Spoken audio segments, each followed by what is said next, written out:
Welcome to the No Quit Living podcast. Our primary objective is to motivate and inspire our listeners to never quit. The reality of life is simple. We all fall. We all fail. At times, we get knocked down. The question is, do we get back up? Are we stronger? Are we better prepared to attain the maximum of our potential? Thank you for joining our No Quit tribe. As you go for your greatness today, never quit. And remember, we rise by lifting others up. Welcome to episode number 393 of the No Quit Living podcast. I'm your host, Christopher J. Worth, and today's theme of the day is confidence. Our quote of the day comes to us from Marcus Garvey. With confidence, you have won before you have started.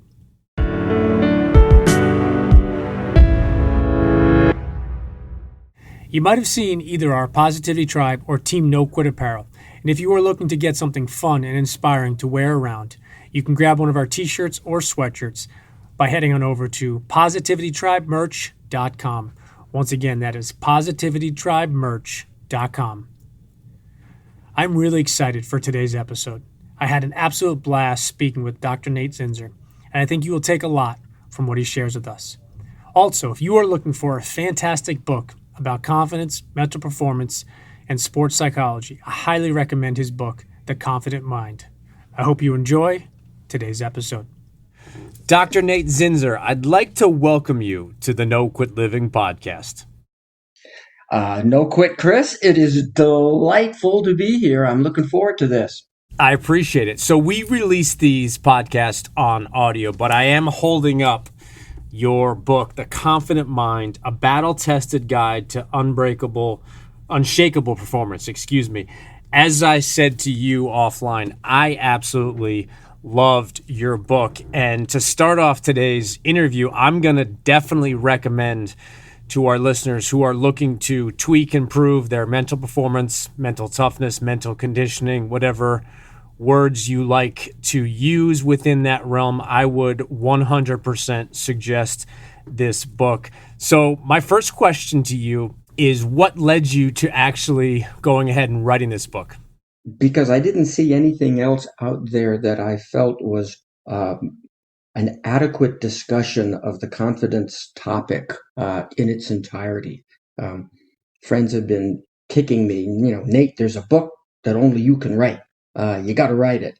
And I had been working for years and years in the sports psychology, performance psychology space. I had written several chapters in some sports psychology textbooks on the topic of confidence. So it seemed like a pretty natural progression for me. I had been fascinated by the role of the mind in human performance since I was probably 12, 13 years old. And my high school experience, college experience really led me to continue working in this area. And I'm very grateful for the opportunities I've had to, be a professional in the sports psychology, mental performance space. Talking about the mental performance space, as I mentioned to you, I played a couple of sports in college and I coached college basketball for a while. And I believe back in the early 2000s, there wasn't a lot of focus on the mindset and the mental performance side. There was obviously a ton of focus on the court or field or rink and then getting stronger in the gym, the weight room. But I believe it's been the last probably 15 or so years where there's been this switch where people are now really understanding how you can also get your mind sharper and stronger and build more confidence. Wanted to just pick your brain. Do you feel that there's been a switch also in the last maybe 15, 20 years or so? Or what's your opinion on that idea? There definitely has been a shift, Chris. The idea that psychology is not just about pathology. It's not just about, short-sighted behaviorism or Freudian psychodynamic theory. I think there's been a lifting of the stigma about, an athlete talking to a coach or an athlete talking to even a teammate about, becoming confident, being able to focus more readily, more consistently. The whole topic has become less emotionally charged to the point where major league teams, professional teams, are investing in a mental skills coaching position. They're seeking resources for their high level athletes. The U.S. Olympic Committee has a stable of such professionals. I worked at the U.S. Military Academy for 30 years uh, as a sports psychology advisor and coach, not to be confused with the other team of professionals at West Point who were there to provide counseling for individuals who were kind of struggling with life, anxiety, depression, and let's face it, um, the life of a cadet is very demanding. The life of any college student athlete is demanding. But now we see, in addition to the more traditional counseling and more mental health based psychological interventions, there's a shift in a recognition of the importance of performance related psychological interventions. So, to answer your question, yes, there is a huge shift over the last 20 or so years. Interesting point of view, and I appreciate you touching on it because I think it's so important to touch on the mental health side and then the sports performance. Because yes, there are obviously a lot of similarities and overlaps, but I think the focus now is not just during that game or practice, but it's what are you doing before? What are you doing after? What are you doing in preparation for a big game, a playoff game? And I think the value now is becoming a better version of yourself, and I think it fits nicely with trying to become the better student athlete or professional athlete or coach or teacher or parent. I'm curious to get your perspective based on your work that you've done as a professional athlete out there. Is there one or two athletes that you really feel truly understood the value in mental performance and investing in yourself in that realm?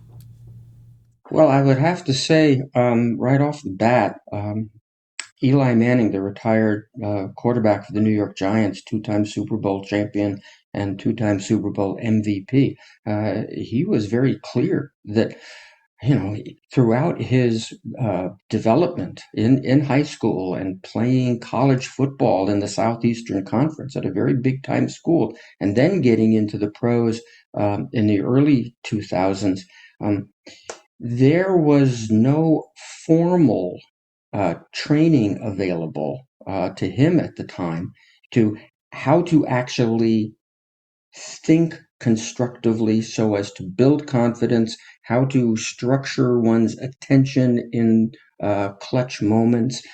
It was just a matter of, well, if you pay enough attention in the film room and you lift enough weights and you're in good enough shape, your confidence, your concentration, your composure is just going to naturally uh, develop as a side effect.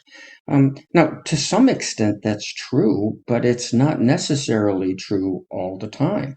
There are plenty of athletes who have um, become bigger, stronger, faster, more skilled, but they're not necessarily more confident, more focused, and more composed under pressure. Those qualities develop somewhat independently of the physical and technical and tactical skills.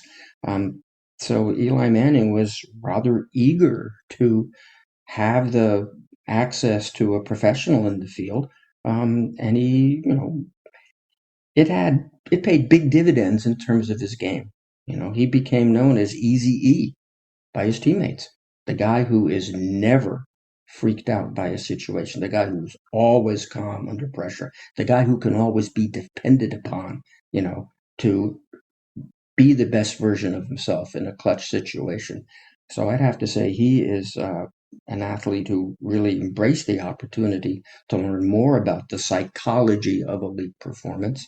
Um, I'd have to say Danny Briere, a former NHL star with both the Buffalo Sabres and the Philadelphia Flyers, he similarly embraced the opportunity to learn how to be more effective, to deal with those flashes of self doubt that are, common in any high level sport.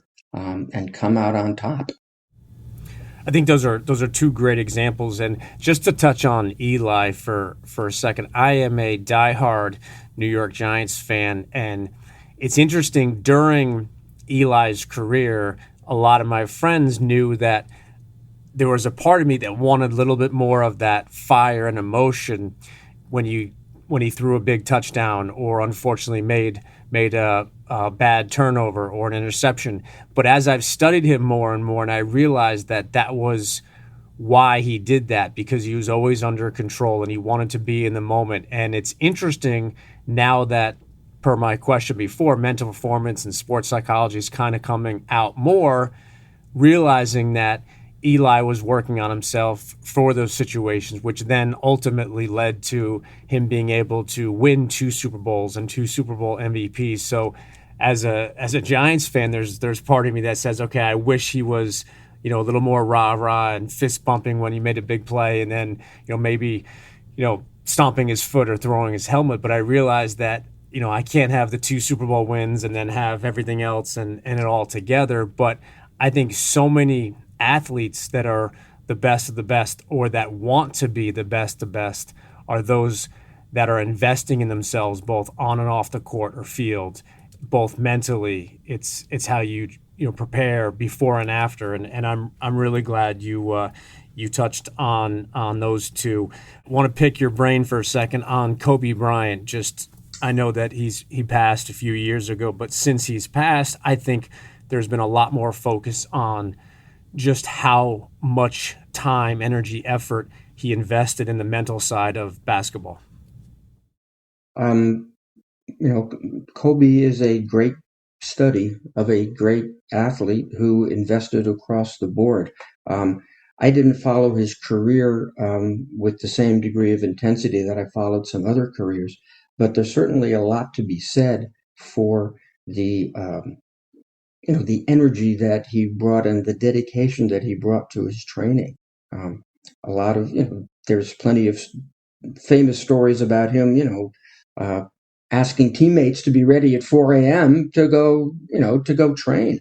Uh, I'm pretty sure that that was limited to the off season, because I can't imagine that would have happened during the NBA season, where they're playing 2 or 3 games a week and traveling all over the country. Um, but there is certainly the intensity that he brought to the game, that the present tense focus right now. This is what's important. This possession. Let's just stay here and let's do what we do. Let's trust our players. Let's trust our schemes, and we're going to let the score take care of itself, because we're going to be focused in the moment. And when you do that, you always give yourself the best chance of coming out on top. I could not agree more. In your book, you talk about affirmations quite a bit, and I think a lot of people have different ideas of affirmations. I think some people think of it as kind of that foo-foo, look in the mirror and just say to yourself, you're amazing, everything's wonderful. And I think sometimes people kind of push it to the side. But when you really look at the value of affirmations and how and why they are so important, and I think, not to speak for you, but the consistency of doing anything, I think, is really important. And you talk about in your book the idea of walking through a doorway and affirmations. And I wanted to just ask you if you wouldn't mind briefly touching on it, because I think it's a really interesting perspective. Sure. You correctly point out that sometimes affirmations have a bit of a bad rap. What I always stress with people is that you are affirming stuff all the time, whether you know it or not. Every one of us has a collection of opinions and value judgments and beliefs about ourselves. We all have this a whole series of notions about what we're good at, what we're not good at, how effective we are here, how effective we are there. We are constantly affirming in the way that we tell stories to ourselves about ourselves all the time.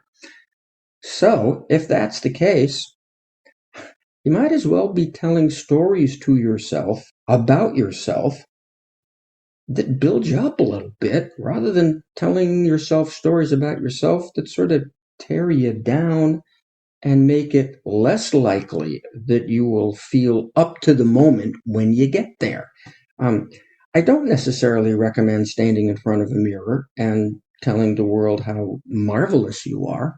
Um, but there's nothing wrong about walking through a doorway and repeating to yourself how you would like to be in a certain situation.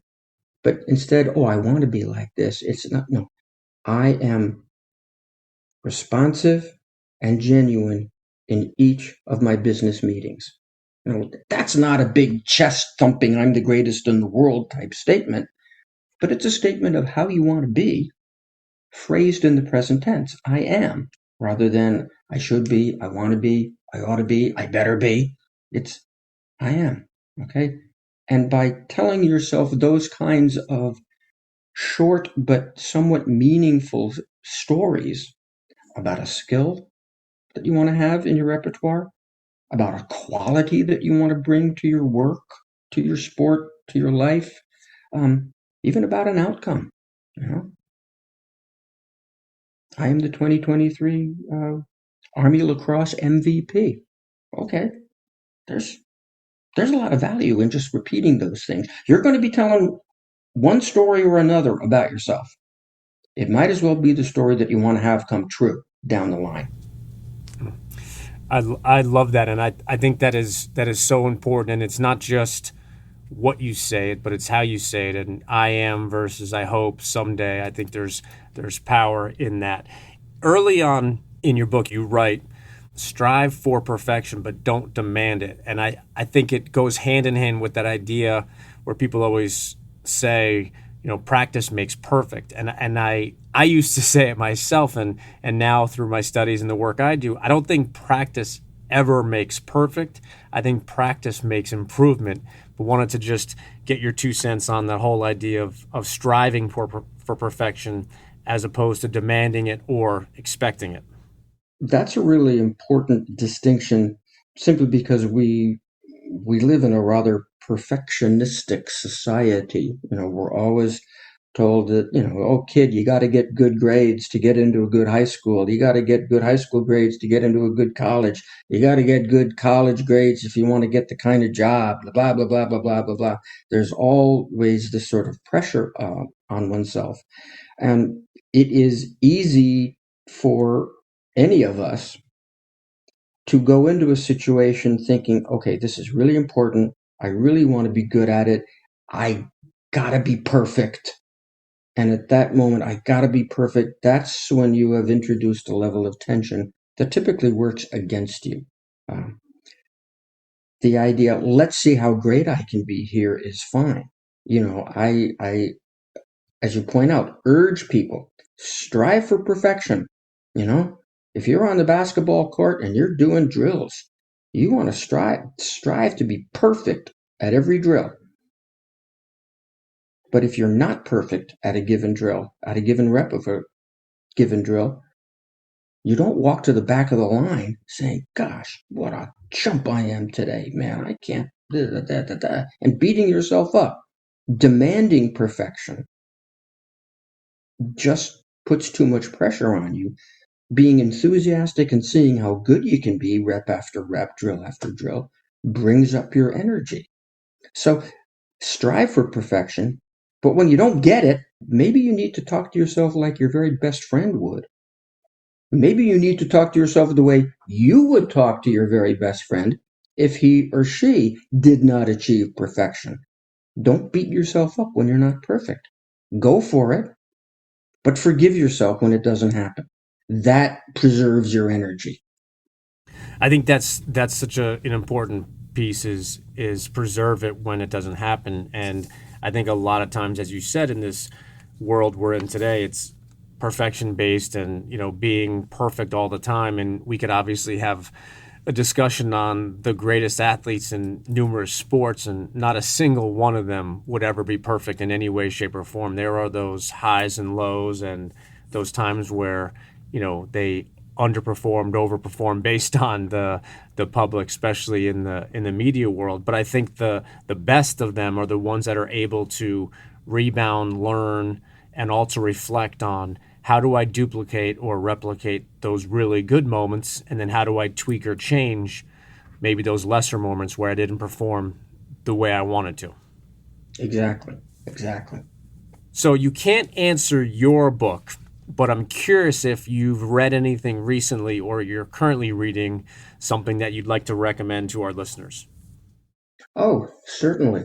I recommend to your listeners that take any given, mental toughness or leadership book, mine, anything written by my University of Virginia advisor, Bob Rotella, for example, the classic Inner Game of Tennis by Tim Galloway.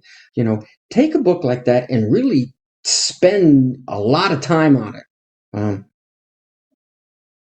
Literally, and I say a lot of time, I mean like maybe 3 months or 6 months where you don't read anybody else's advice book, but you really try to put into practice the advice that you're reading about. If you still want to read stuff in that same 3 to 6 to 9 month or 12-month period, spend your time reading biographies and autobiographies of remarkable individuals who have had remarkable lives. Um, I'm currently reading the biography of Jim Thorpe. It is a very interesting book. The man had a fascinating life, tragic in many regards, brilliantly successful in other regards.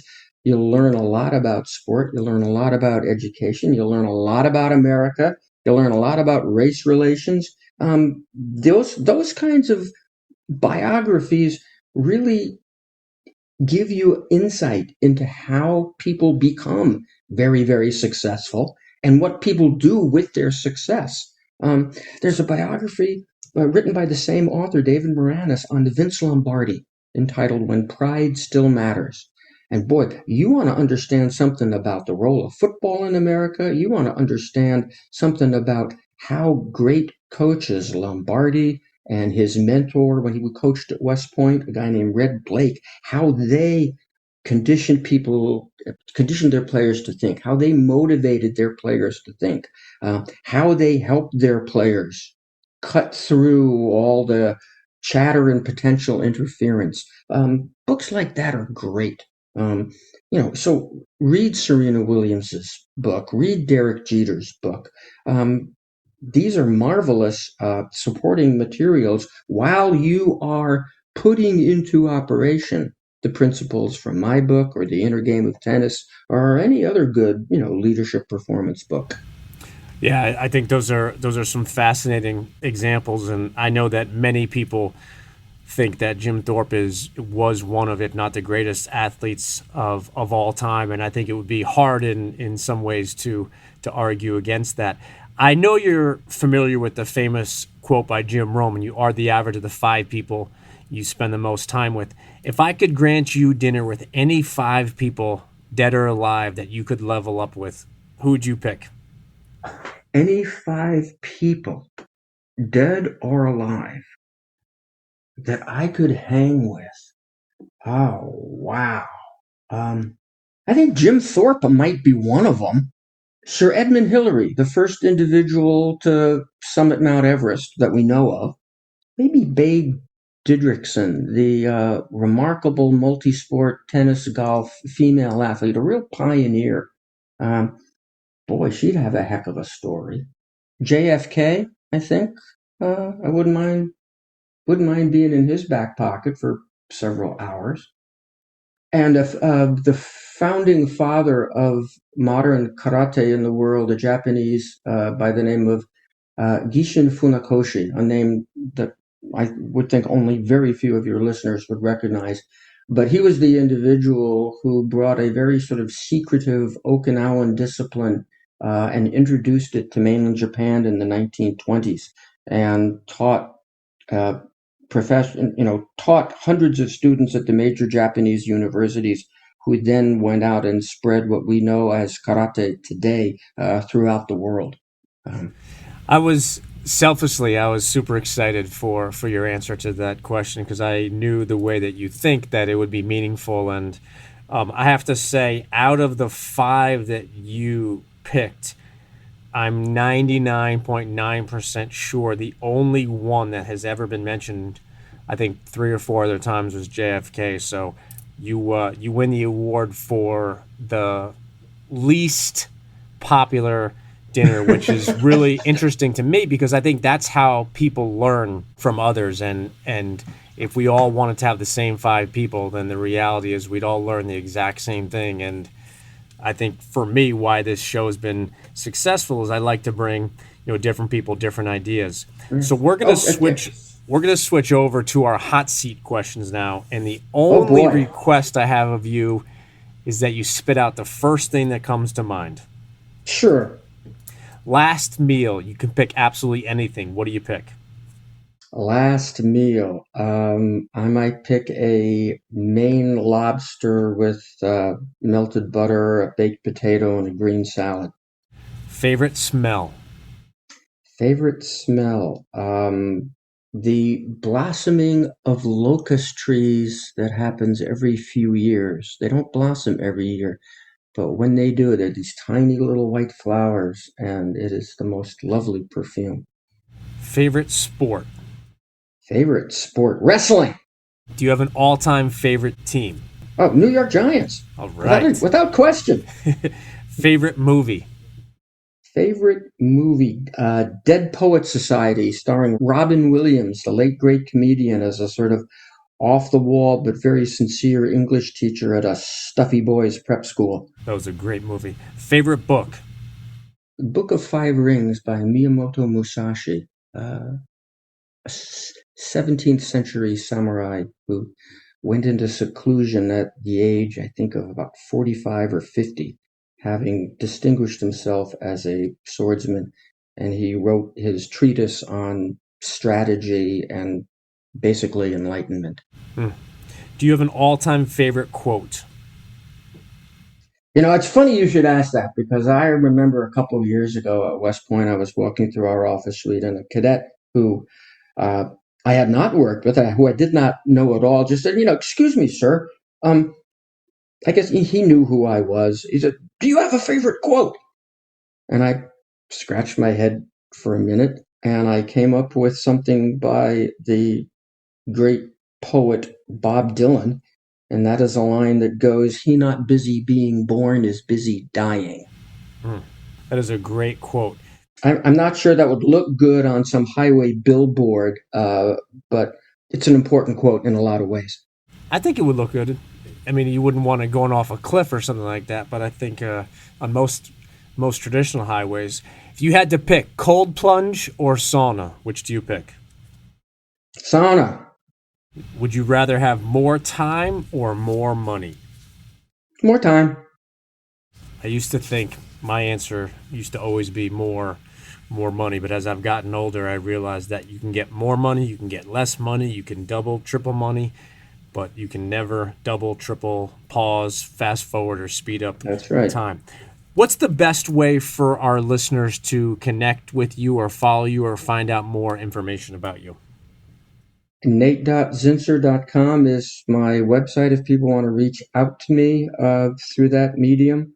Um, I don't have a big social media presence. I'm developing that, but my website is the best vehicle at the moment. And I wanted to ask you if there's anything that we didn't touch on today that you would like to touch on. I just would really emphasize for all your listeners that this precious quality that we call confidence has relatively little to do with what actually happens in your life, in your world. And it has pretty much everything to do with how you think about the things that happen in your life and in your world.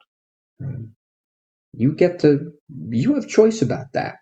And what we've seen through the course of human history is that individuals in very difficult situations, POW camps, terminal cancer, in the worst of circumstance, there is this freedom, this possibility of hanging on to a great attitude and being in control of your attitude rather than letting your circumstance or your situation control your attitude. That to me is where everything starts. And if you accept that as a premise, well, then it becomes rather obvious some of the actual, techniques and processes through which you build your confidence, protect your confidence, and then bring your confidence to your sport or to your art or to your workplace. But it all begins with that idea that it's a function of how you think, and you have control over how you think. I could not agree more with that, and I think that is a fantastic way to end today's podcast. So I just have to say once again, I appreciate your time. And again, to our listeners, The Confident Mind, definitely grab yourself a copy if you are a coach, teacher, parent, or somebody just looking to become a better version of yourself. I would 1000% recommend that. And Dr. Nate Zinsser, I appreciate you, and I hope that we can connect again soon. I'd love nothing better there. No quit, Chris. Let's do it.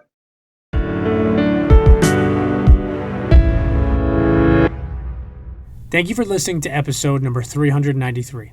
I really enjoyed speaking with Dr. Nate Zinsser, and as a mental performance coach, I personally had a lot of takeaways. Whether it is affirmations, striving for perfection, or confidence, there was a lot of great stuff on today's episode. In his parting words, Dr. Zinsser shared that confidence has little to do with what happens in your life, but it has more to do with how you handle life and you being in control of your attitude. As we conclude today's episode, I would like to echo those same words. You might not be able to control every part of your life, but you 100% control your attitude. So whatever today brings, make sure you bring your best attitude. And remember, we rise by lifting others up. And lastly, to our listeners, thank you. We truly appreciate your time, and we hope our episodes inspire you to keep on attacking life and never giving up. To quote Dr. Norman Vincent Peale, it's always too early to quit.